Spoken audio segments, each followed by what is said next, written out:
Sidra has 8 different stories. The call, the arrival, the wife's sister, the separation from Lot, the war of the kings, the covenant between the pieces, the birth of Ishmael, the covenant of circumcision. A lot of stories. Well, action. Story 1, the call. The scene is Haran, the place where Terach has died. Hello? Go you forth from your land, from your birthplace, and from your father's house, to the land which I will show you. Why? I will make of you a great nation, You mean kids? and I will bless you. Story 2, the arrival. Abram took his wife, Sarai, Hello. and his brother's son, Lot. A pleasure to meet you. And set out for Canaan. In story 3, there was a famine in the land of Canaan. So Abram and family came down to Egypt. There they met Pharaoh and had the wife-sister story. Tell me, Abram, who's this sweet, lovely young lady? That's no lady. That's my sister. So Pharaoh took Sarai for his own and gave Abram sheep, oxen, asses, male and female slaves, camels, and other valuable stuff. But soon a plague broke out in Pharaoh's house, and he came back to Abram and asked for the truth. Okay, that's no lady. That's my wife. So Abram returned to the Negev with his wife and all their possessions, and with Lot. This brings us to the separation from Lot. Both Abram and Lot have lots of sheep. Fighting broke out between Abram's shepherds and Lot's shepherds. This is our turn. Stay in your own territory. Your mother wears combat sandals. Let's not fight. Take your choice. You could go that way or that way, and I'll go the other way. Lot chose the plain of the Jordan and went towards Sodom. We are now on location for the War of the Kings.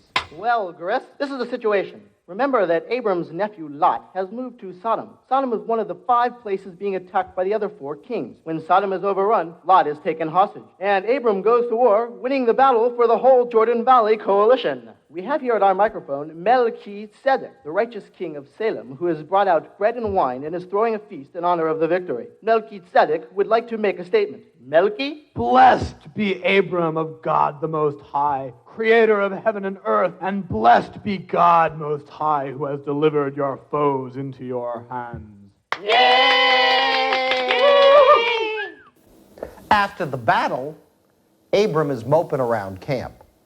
This sets the stage for the covenant between the pieces. Hello? Fear not, Abram. I am a shield to you. Your reward shall be very great.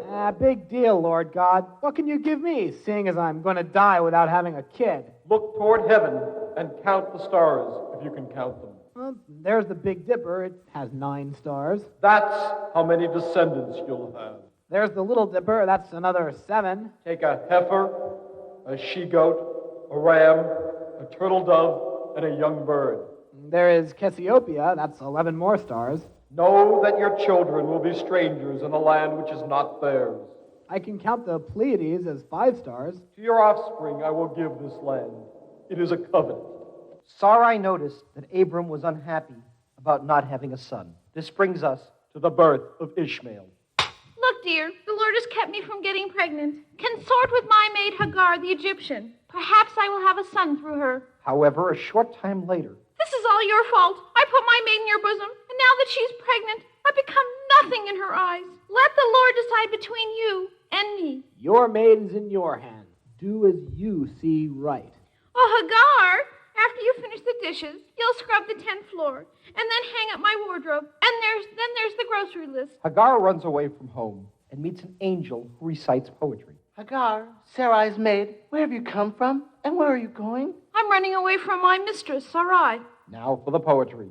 Go back to your mistress and submit to her harsh treatment. Here it comes. I will multiply your seed, so that they will never be countable. Nay, you are pregnant. You will bear a son. Call his name Ishmael. God listens, for the Lord has heard your suffering.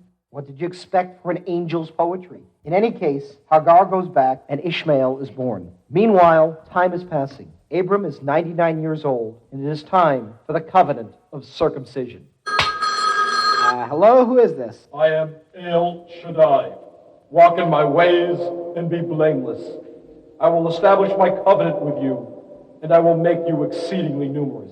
You don't want me to count the stars again. No longer shall you be called Abram, but your name shall be called Abraham, the father of a great nation, and will keep the covenant, and I'll be your God and give your offspring this land. Haven't we done this before? And you and every male of your household will be circumcised as a sign of the covenant.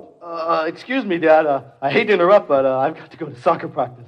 As for your wife, Sarai, What do you want? Something else? I'm still waiting for the son you promised. Sarai's name will be changed to Sarah, and she will have a son. Ha! I'm 100. Sarah is 90. You think we can have kids? Sarai will have a son at this time next year.